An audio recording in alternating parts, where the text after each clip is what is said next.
Hi guys, it's Miss Juarez here. Today we are going to be learning about the author's message. So today I want to teach you that when you are done with the book, I want you to think about the character from all the way from the beginning to the end.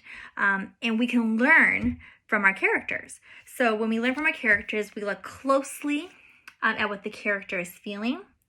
And then we think about what is the character teaching us, and then we say it in our own words what we think the lesson is. This is super important because this is why the author wrote this text. It's what she or he wanted their readers to learn, what life lesson they wanted to learn. So I'm going to model this strategy with Frog and Toad, our friends, and we're going to finish it up by reading the last chapter called The Letter. So let's think about what are some life lessons that we can learn from Frog and Toad. Here we go.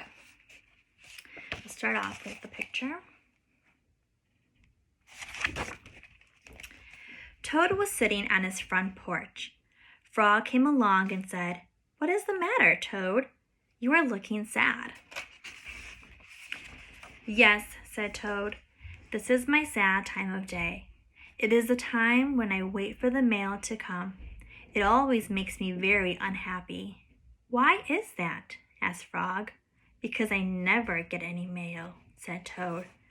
"Not ever?" asked Frog. "No, never," said Toad. "No one has ever sent me a letter. Every day, my mailbox is empty. That is why waiting for the mail is a sad time for me."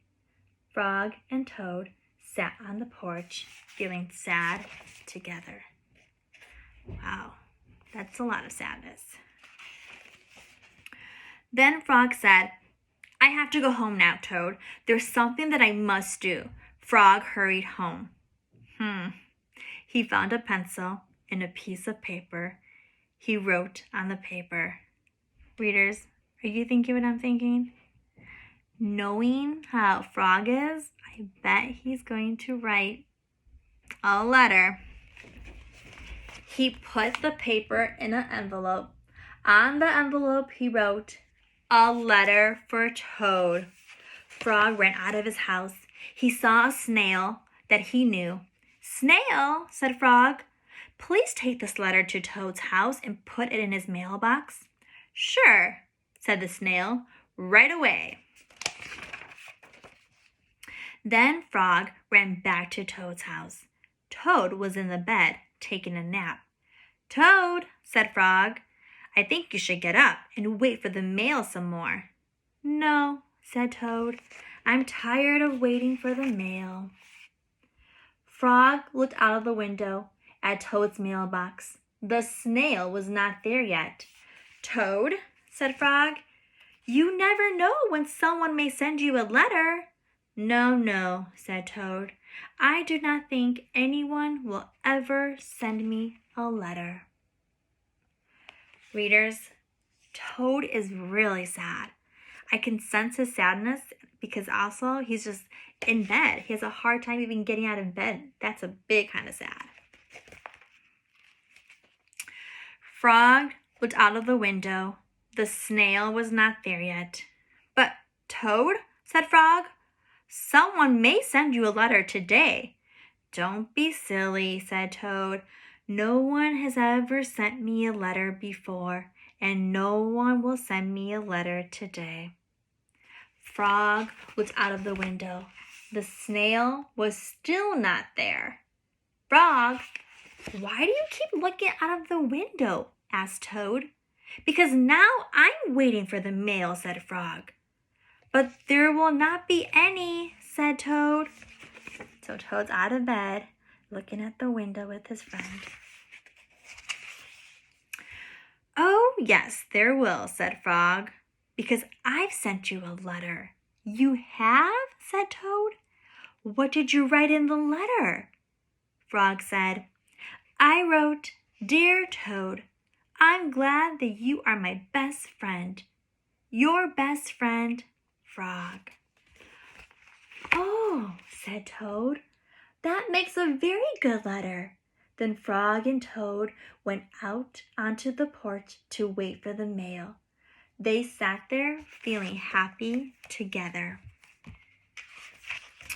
Frog and Toad waited for a long time. 4 days later, the snail got to Toad's house and gave him a letter from Frog. Toad was very pleased to have it.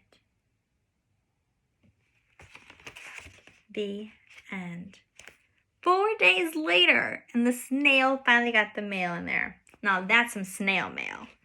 But I want you to think about Frog and Toad and all their little stories that we've read about them. Going back to the spring, the lost button, a swim. I want you to think about, what have we learned from Frog and Toad?